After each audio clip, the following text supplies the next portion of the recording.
Welcome to a new video. Today I will share with you a way to make music in Python via Earsketch. If you love music and programming, this is the best place for you. I made a simple example. I know it's bad, but I'm sharing new ideas with you. You select the audio files from the sounds list and put it into an array. Now I use a function called fitMedia to play audio files.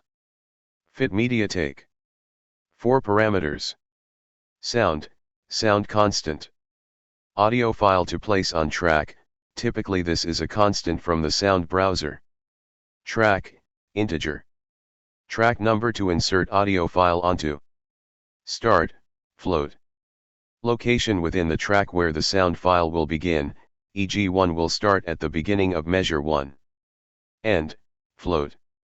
Location within the track where the sound file will end, e.g. 5 will stop the sound file at the beginning of measure 5. This is the end result. Website link in the description. Thanks for watching the video. Do not forget to subscribe to the channel and like.